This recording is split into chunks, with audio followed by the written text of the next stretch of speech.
High everyone, welcome to our channel Gyanshree academy. आज आपण शिकत आहोत इयत्ता 10वीचा इतिहास, प्रकरण 5 प्रसारमाध्यमे आणि इतिहास। या पाठात आपण शिकणार आहोत प्रसारमाध्यमांची ओळख, प्रसारमाध्यमांचा इतिहास, प्रसारमाध्यमांची आवश्यकता, प्रसारमाध्यमांद्वारे मिळणाऱ्या माहितीचे चिकित्सक आकलन आणि संबंधित व्यावसायिक क्षेत्रे। प्रसार माध्यमांची ओळख। प्रसार माध्यमे हा शब्द मुख्यतः दोन शब्दांपासून बनला आहे। एक म्हणजे प्रसार, दुसरा म्हणजे माध्यम। प्रसार म्हणजे काय? तर प्रसार म्हणजे दूरवर पोहोचवणे, एखादी माहिती दूरवर पोहोचवण्याचं माध्यम म्हणजेच प्रसार माध्यम असं आपल्याला सांगता येईल। वर्तमानपत्रे, नियतकालिके, आकाशवाणी, वेब पत्रकारिता, दूरदर्शन ही काय प्रसार माध्यमांची उदाहरणे आहेत। आता जरा तुम्ही विचार करा, पूर्वीच्या काळी राजाला एखादी बातमी संपूर्ण राज्यात पोचवायची असेल तर त्यासाठी त्याला काय करावं लागत असेल? तर त्या काळी काय केलं जायचं की गावोगावी दौंडी पिटवली जायची आणि एकाकडून दुसऱ्याला, दुसऱ्याकडून तिसऱ्याला अशा बातमीचा प्रवास व्हायचा आणि ह्या गोष्टीसाठी खूप कालावधी लागत असे। प्रसार माध्यमांचा इतिहास। आता भारतात इंग्रजांचे आगमन झाल्यावर मुद्रणकला आणि वर्तमानपत्रे सुरू झाली। वर्तमानपत्रांमुळे छापील बातमी सगळीकडे पोचण्यास मदत होऊ लागली। वर्तमानपत्र हे माहितीचे आणि ज्ञानाचे पण साधन बनले।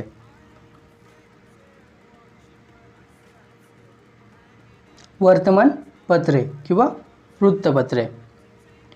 News, north, east, west, south या चारही दिशांकडून येणाऱ्या घटनांचे वृत्त म्हणजेच बातमी न्यूज होय। या बातम्या किंवा वृत्त छापणारे ते वृत्तपत्र। बघा सोपं आहे। नॉर्थ, ईस्ट, वेस्ट, साऊथ ह्या ज्या चार दिशा आहे, या चारही दिशांकडून येणारी बातमी म्हणजेच काय न्यूज, आणि बातमी जे माध्यम छापतं ते माध्यम म्हणजे वृत्तपत्र आहे। दैनंदिन बातम्या, अग्रलेख, लोकांची मते, जाहिराती रोजच्या रोज छापून वितरित केले जाणारे प्रकाशन म्हणजे वर्तमानपत्र। आता वर्तमानपत्रे स्थानिक, देशांतर्गत व जागतिक स्वरूपाच्या बातम्या लोकांपर्यंत पोहोचवतात। वर्तमानपत्रे काय करतात? लोकांपर्यंत बातम्या पोहोचवल्या जातात। चालू घडामोडींच्या नोंदीचा वर्तमानपत्रे म्हणजे एक ऐतिहासिक दस्तऐवज असतात। आता या वर्तमानपत्रांची सुरुवात कशी झाली ते बघा। लंडन गॅजेट हे जगातील पहिले वृत्तपत्र 1666 साली इंग्लंडमध्ये सुरू झाले। त्यानंतर जेम्स ऑगस्टस हिकी याने 29 जानेवारी 1780 रोजी बेंगॉल गॅजेट हे भारतातील पहिले वृत्तपत्र सुरू केले। तर आता आपण काही अशा वर्तमानपत्रांची उदाहरणे पुढे पाहूया।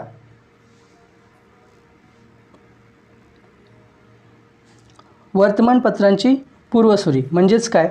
तर वर्तमानपत्रांच्या आधीच्या काळात राजांचे आदेश लोकांपर्यंत पोहोचवण्याचे विविध मार्ग कोणते होते ते पहा। इजिप्तमध्ये इसवी सन पूर्व काळात सरकारी आदेशांचे कोरीव लेख सार्वजनिक ठिकाणी लावून ठेवले जात असत। म्हणजे इजिप्त देशात काय केलायचं की जे सरकारी आदेश आहेत त्यांचे कोरीव लेख म्हणजे ते दगडांवर असतील किंवा ताम्रपटांवर असतील ते कोरीव लेख लिहून सार्वजनिक ठिकाणी लावून ठेवले जात असत। त्यानंतर प्राचीन रोमन साम्राज्यात सरकारी हुकूम कागदावर लिहून काढत व ते कागद प्रांतोप्रांती वाटले जात। यात देश व राजधानीच्या घटनांची माहिती मिळत असे लोकांना। त्यानंतर जुलियस सीझरच्या अधिपत्याखाली ॲक्टा डायना म्हणजे डेली ॲक्ट रोजच्या घटना नावाची वार्तापत्रे रोममध्ये सार्वजनिक ठिकाणी लावत असत। लोकांपर्यंत सरकारी निवेदन पोहोचवण्याचा तो एक प्रभावी मार्ग होता। त्यानंतर 7व्या शतकात चीनमध्ये सरकारी निवेदने सार्वजनिक ठिकाणी वाटत असत। इंग्लंडमध्ये लढायांची किंवा महत्त्वाच्या घटनांची पत्रके अधूनमधून वाटत असत। तसेच धर्मशाळांमध्ये उतरणारे प्रवासी, फिरस्ते, तेथील स्थानिक लोक दूरवरच्या बातम्या रंगवून सांगत असत आणि राजांचे प्रतिनिधी वेगवेगळ्या ठिकाणी असत, ते ताज्या बातम्या राजदरबारापर्यंत पोचवत असत. भारतात इंग्रजी व प्रादेशिक भाषेतून अनेक वृत्तपत्रे सुरू झाली. त्याचा आढावा थोडक्यात आपण घेऊया. बेंगॉल गॅझेट हे भारतातील पहिले इंग्रजी वर्तमानपत्र. ते 29 जानेवारी 1780 रोजी सुरू झाले. जेम्स ऑगस्टस हिकी ह्या आयरिश व्यक्तीने ते सुरू केलं होतं. कलकत्ता जनरल ॲडव्हर्टायझर या नावाने पण ते ओळखले जाते. यानंतर आपण काही प्रारंभीची मराठी वृत्तपत्रे पाहू. दर्पण. दर्पणचे संपादक बाळशास्त्री जांभेकर हे होते. हे वृत्तपत्र 1832 साली मुंबईत सुरू झाले. हे पहिले मराठी वृत्तपत्र होतं. 6 जानेवारी 1832 रोजी हे वृत्तपत्र सुरू झाल्याने तो दिवस पत्रकार दिन म्हणून साजरा केला जातो. दर्पणच्या अंकातील बातम्यांमधून आपल्याला राजकीय, आर्थिक, सामाजिक आणि सांस्कृतिक इतिहास सापडतो. उदाहरणार्थ, कंपनी सरकारचा जमा खर्च, रशियाच्या हल्ल्याचे भय, शहर साफ ठेवण्याकरता मंडळींची नेमणूक, हिंदू विधवांचा पुनर्विवाह, कोलकाता येथे थिएटरची सुरुवात, राजा राममोहन राय यांची कामगिरी इत्यादी विषय दर्पणने हाताळलेले दिसतात. त्यानंतरचं आहे प्रभाकर. हे वर्तमानपत्र भाऊ महाजन यांनी सुरू केले. 24 ऑक्टोबर 1848 रोजी याची सुरुवात झाली. या वर्तमानपत्रातून आपल्याला फ्रेंचांच्या बंडांचा इतिहास, फ्रेंच राज्यक्रांती वाचायला मिळतो. गोपाळ हरी देशमुख लोकहितवादी ही लोकांनी त्यांना दिलेली पदवी आहे. यांची समाज प्रबोधनपर शतपत्रे प्रसिद्ध झाली. शतपत्रे म्हणजे त्यांची 100 पत्रे, 100च्या वर पत्रे प्रसिद्ध झाली.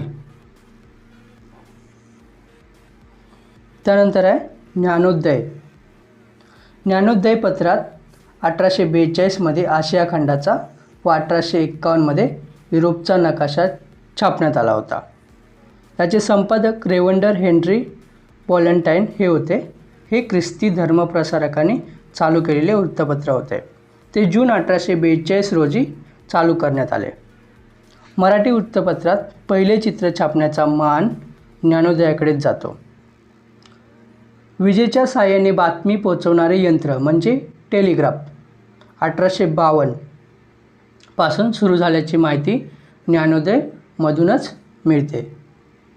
तसेच भारतात प्रथम रेल्वे सुरू झाल्याची बातमी ज्ञानोदयामध्ये चाक्या मसोबा शीर्षकाअंतर्गत छापून आली होती. 1857च्या संघर्षाच्या बातम्या या वर्तमानपत्रात छापल्या होत्या.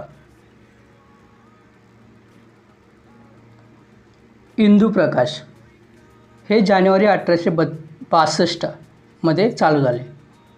त्याचे इंग्रजी विभागाचे संपादक न्यायमूर्ती रानडे होते, तर मराठी विभागाचे संपादक जनार्दन सखाराम गाडगीळ होते. या वृत्तपत्राने विधवा विवाहाचा जोरदार पुरस्कार केला, तसेच समाज प्रबोधनाचे कार्य केले. त्यानंतर आहे दीनबंधू. 1 जानेवारी 1877 रोजी हे वृत्तपत्र सुरू झाले. याचे संपादक कृष्णराव भालेकर हे होते. बहुजन समाजाचे हे मुखपत्र होते. या पत्रातून बहुजन समाजाची तात्कालीन परिस्थिती समजते. दीनबंधू हे महात्मा ज्योतिराव फुले यांचे सहकारी होते. त्यानंतर केसरी व मराठा. 1881 रोजी ही 2 वृत्तपत्रे सुरू झाली. स्वातंत्र्यपूर्व काळातील भारतीय वर्तमानपत्रांचा इतिहासातील महत्त्वाचा टप्पा केसरी आणि मराठी या वर्तमानपत्रांनी गाठला. केसरीचे संपादक गोपाळ गणेश आगरकर हे होते व मराठ्याचे संपादक लोकमान्य टिळक होते. या पत्रांनी तत्कालीन सामाजिक आणि राजकीय प्रश्नांना वाचा फोडली. देशस्थिती, देशभाषेतील ग्रंथ व विलायतेतील राजकारण या विषयांच्या संबंधाने केसरीने लेखन सुरू केले. ब्रिटिशांविरुद्ध जनतेत असंतोष निर्माण करण्याचे काम या वृत्तपत्रांनी केले. 21व्या शतकात वर्तमानपत्रे लोकशाहीचा चौथा स्तंभ म्हणून महत्त्वाची भूमिका बजावत आहेत. यानंतर आपण पाहणार आहोत नियतकालिके. आता ठराविक कालावधीत प्रकाशित होणारे मुद्रित साहित्य म्हणजे नियतकालिक होय. बघा, नियतकालिक म्हणजे काय, तर ठराविक कालाने प्रकाशित होणारे मुद्रित साहित्य होय. यात साप्ताहिक म्हणजे जे 7 दिवसाने प्रकाशित होतं, पाक्षिक 15 दिवसाने, मासिक 1 महिन्याने, द्वैमासिक 2 महिने, त्रैमासिक 3 महिने, षण्मासिक 6 महिने आणि वार्षिक म्हणजे 1 वर्ष. अशी नियतकालिकांचे उदाहरणे आपल्याला सांगता येईल. अनियतकालिके हा प्रकार देखील असतो. आता अनियतकालिके म्हणजे त्यांचा प्रसिद्धीचा काळ निश्चित नसतो, ती कधीही प्रकाशित होतात, म्हणून त्यांना अनियतकालिके असं म्हटलं गेलं आहे. प्रारंभीची नियतकालिके. 1840 साली बाळशास्त्री जांभेकर यांनी मराठी भाषेतील दिग्दर्शन हे पहिले मासिक सुरू केले. त्यानंतर प्रगती, त्र्यंबक शंकर शेजवलकर यांनी 1929 मध्ये प्रगती हे साप्ताहिक सुरू केले. प्रगतीमधून इतिहासशास्त्र, महाराष्ट्राचा इतिहास आणि सामाजिक चळवळी इत्यादी विविध विषयांवरील विपुल लेखन केले गेले. आधुनिक काळात भारतीय इतिहासाशी संबंधित अनेक नियतकालिके निघत आहेत. उदाहरणार्थ मराठी भाषेतील भारतीय इतिहास आणि संस्कृती, मराठवाडा इतिहास परिषद पत्रिका इत्यादी त्याची उदाहरणे आहेत. वेब पत्रकारिका. संगणक व इंटरनेटच्या माध्यमातून केल्या जाणाऱ्या पत्रकारितेस वेब पत्रकारिता असे म्हणतात. Web news portal, social media, web channels, YouTube ही काही वेब पत्रकारितेची उदाहरणे आहेत. यावर इंग्रजी आणि भारतीय भाषांमधून वाचक आणि प्रेक्षकांसाठी मजकूर उपलब्ध करून दिले जातात. आकाशवाणी. जुलै 1924 मध्ये मद्रास येथे प्रथम एक खाजगी रेडिओ केंद्र सुरू झाले. इंडियन ब्रॉडकास्टिंग कंपनी IBC या नावाने दर दिवशी कार्यक्रमांचे प्रसारण करण्यात येऊ लागले. ब्रिटिश सरकारने इंडियन ब्रॉडकास्टिंग कंपनी IBC स्थापन केली. याच कंपनीने पुढे इंडियन स्टेट ब्रॉडकास्टिंग सर्व्हिसेस असे नामकरण केले. 8 जून 1936 रोजी या कंपनीचे नामकरण ऑल इंडिया रेडिओ AIR असे झाले. स्वतंत्र भारतात AIR भारत सरकारच्या माहिती व प्रसारण खात्याच्या अंतर्गत आले. पुढे कवी पंडित नरेंद्र शर्मा यांच्या सूचनेवरून AIRला आकाशवाणी हे नाव देण्यात आले. बहुजन हिताय बहुजन सुखाय हे भारताच्या आकाशवाणीचे ब्रीदवाक्य आहे. आकाशवाणीच्या कार्यक्रमांचे स्वरूप कशा प्रकारचे होते ते पहा. आकाशवाणीवर सुरुवातीस शासकीय कार्यक्रमांची व उपक्रमांची माहिती दिली जात होती. नंतर मनोरंजनपर, प्रबोधनपर आणि साहित्यिक मूल्य असणारे कार्यक्रम सादर केले जाऊ लागले. शेतकरी, कामगार, युवा, महिला, मुले अशा सर्वांसाठी विशेष कार्यक्रम सादर होतात. विविध भारती या सेवेद्वारे 24 भाषा व 146 बोलीभाषांमध्ये कार्यक्रम प्रक्षेपित केले जातात. रेडिओ मिर्चीसारख्या अनेक खाजगी रेडिओ सेवाही चालू झाल्या आहेत. त्यानंतर पुढचं आहे दूरदर्शन. उपग्रहामार्फत चित्र आणि आवाज दूर अंतरावर पोहोचवणाऱ्या माध्यमाला दूरदर्शन असे म्हणतात. 15 सप्टेंबर 1959 रोजी राष्ट्रपती डॉक्टर राजेंद्र प्रसाद यांनी दिल्ली दूरदर्शन केंद्राचे उद्घाटन केले. मुंबई दूरदर्शन केंद्र 2 ऑक्टोंबर 1972 रोजी सुरू झाले. त्यानंतर भारतात रंगीत दूरदर्शनचे आगमन म्हणजे कलर टी व्ही 15 ऑगस्ट 1982 रोजी आली. त्यानंतर पुढे 1991मध्ये परदेशी व देशी खाजगी वाहिन्यांना केबल तंत्राच्या माध्यमातून कार्यक्रम प्रसारित करण्याची परवानगी दिली. आज मितीला म्हणजे आजपर्यंत भारतीय प्रेक्षकांसाठी 100हून अधिक वाहिन्या उपलब्ध आहेत. यानंतर आपण पाहणार आहोत प्रसारमाध्यमांची आवश्यकता. माहितीचा मुक्त प्रवाह समाजापर्यंत पोहोचवण्यासाठी प्रसारमाध्यमं आवश्यक असतात. तसेच लोकशाही अधिक सदृढ होण्यासाठीही प्रसारमाध्यमं आवश्यक असतात. जसं की अग्रलेख, विविध सदरे, पुरवण्या हे वर्तमानपत्राचे अविभाज्य भाग असतात आणि ते वाचकांच्या पत्रव्यवहाराच्या माध्यमातून वाचक आपले म्हणणे सुद्धा मांडू शकतात. समाजात काय घडते आहे हे लोकांना प्रत्यक्ष दाखवण्यासाठी प्रसारमाध्यमांची आवश्यकता असते. जनतेला एखाद्या घटनेचा आखोदेखा हाल पाहण्यासाठी प्रसारमाध्यम म्हणजेच दूरदर्शनशिवाय पर्याय नाही. लोकशिक्षण आणि समाज प्रबोधन करण्यासाठी प्रसारमाध्यमांची आवश्यकता असते. त्यानंतर पाहणार आहोत प्रसारमाध्यमांद्वारे मिळणाऱ्या माहितीचे चिकित्सक आकलन. आता प्रसारमाध्यमांद्वारे मिळणाऱ्या माहितीचे खातरजमा करावी लागते. म्हणजे जी प्रसारमाध्यमांद्वारे आपल्याला माहिती मिळते ती चुकीची आहे की बरोबर त्याची खात्री करून घ्यावी लागते. वर्तमानपत्रात येणारी माहिती वा दूरदर्शनवरून दाखवली जाणारी दृश्य वास्तवाला धरून असतीलच असे नाही. ती खरी किंवा खोटी असू शकतात. त्याचं एक उदाहरण जर्मनीतील हम्बुर्ग शहरातील स्टर्न या साप्ताहिकात ॲडॉल्फ हिटलरची स्वस्ते लिहिलेली रोजनिशी मिळाल्याची बातमी छापून आली होती. परंतु पुढे ती रोजनिशी बनावट निघाली. यामुळे प्रसारमाध्यमामधून मिळणारी माहिती वापरताना काळजी घ्यावी लागते. आता संबंधित व्यावसायिक क्षेत्रे. प्रसारमाध्यमे आणि त्याच्या संबंधित व्यावसायिक क्षेत्रे पहा. प्रसारमाध्यम वर्तमानपत्रे, त्याच्या संबंधित व्यावसायिक क्षेत्रे संपादक, वार्ताहर, मुद्रक, लेखक, छायाचित्रकार, तंत्रज्ञ, संगणक तज्ज्ञ, कार्यालयीन कर्मचारी इत्यादी. त्यानंतर प्रसारमाध्यम आकाशवाणी. आकाशवाणी क्षेत्रात कोणकोणते व्यावसायिक क्षेत्र आहेत ते बघा. केंद्र प्रमुख, कर्मचारी वर्ग, निवेदक, मुलाखतकार, वृत्तसंकलक, स्टुडिओत काम करणारे तंत्रज्ञ, व्यवस्थापक इत्यादी. प्रसारमाध्यम दूरदर्शन.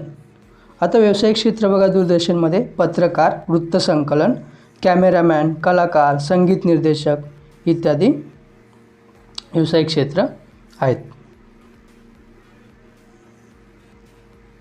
प्रसारमाध्यमांना असणारी इतिहासाची गरज काय ते पहा.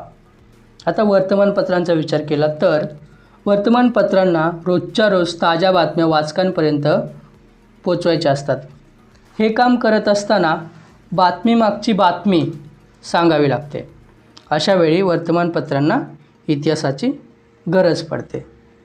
तसेच एखाद्या बातमीचा सविस्तर आढावा घेताना भूतकाळात तशाच स्वरूपाची एखादी घटना इतरत्र घडली असल्याचा वर्तमानपत्रे ती बातमीमध्ये चौकट देऊन छापतात. तेव्हा वाचकाला जास्त माहिती मिळते आणि घटनेच्या मुळापर्यंत जाता येते. वर्तमानपत्रांमधील सदरांमध्ये 50 वर्षापूर्वी, 100 वर्षापूर्वी अशा प्रकारची सदरे म्हणजे पॅरेग्राफ असतात. ती इतिहासाची साधने आणि इतिहासावर आधारित असतात. या प्रकारच्या सदरांमधून आपणास भूतकाळातील आर्थिक, सामाजिक, राजकीय, ऐतिहासिक घटना समजतात. भूतकाळातील पार्श्वभूमी समजण्यास वर्तमान काळात मदत होते. वर्तमानपत्रांना विशेष प्रसंगी पुरवण्या किंवा विशेषांक काढावे लागतात.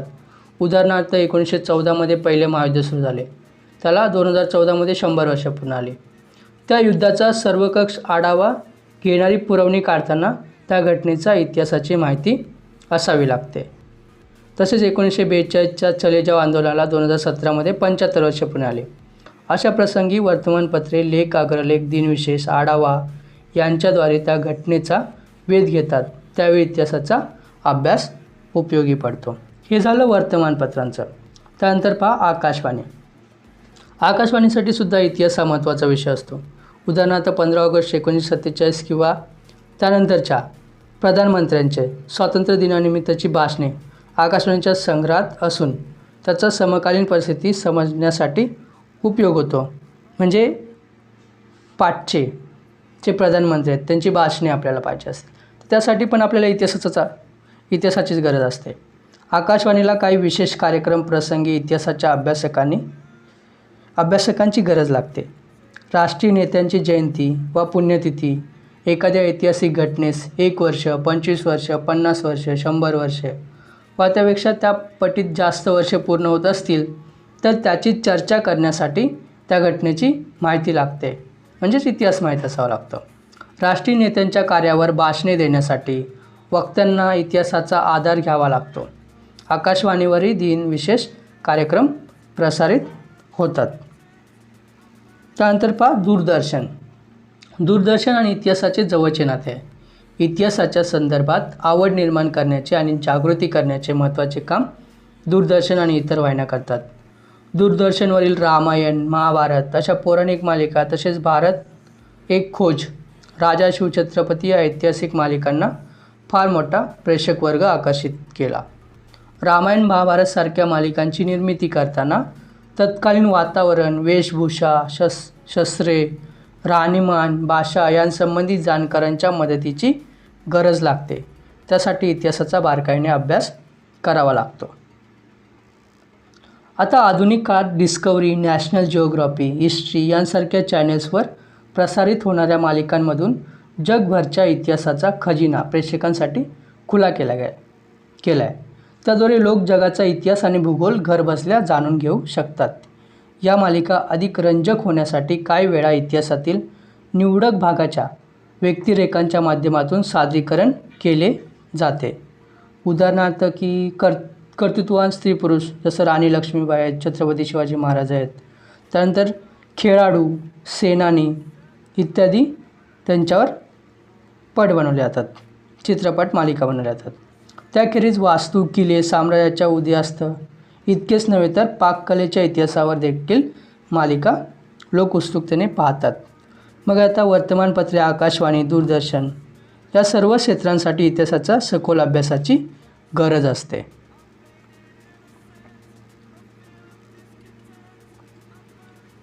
त्यानंतर जाणून घ्या भारत एक खोज. पंडित नेहरूंच्या डिस्कवरी ऑफ इंडिया या ग्रंथावर आधारित ही मालिका. हडप्पा संस्कृती, भारताच्या स्वातंत्र्य लढा या दरम्यानच्या अनेक घटना या मालिकेमध्ये मांडल्या आहेत. सामाजिक, सांस्कृतिक व राजकीय इतिहास मांडताना सखोल संशोधन व प्रभावी सादरीकरण झाले असल्याने मालिका प्रभावी झालेली आहे. नाट्य, लोककला, प्रबोधनपर साहित्य यांचा आधार नेहरूंच्या इतिहासाकडे बघण्याचा दृष्टिकोन व प्रभावी सादरीकरण ही या मालिकेची वैशिष्ट्ये आहेत. अशा प्रकारे इथे आपला पाठ संपलेला आहे. व्हिडिओ शेवटपर्यंत पाहिल्याबद्दल धन्यवाद. जर तुम्हाला व्हिडिओ आवडला असेल तर लाईक करा, शेअर करा आणि सबस्क्राईब करा. एकदम सोपा धडा आहे, व्यवस्थित करा, नीट समजून घ्या, प्रश्न उत्तरे लिहा, तुमचा व्यवस्थित होऊन जाईल. धन्यवाद.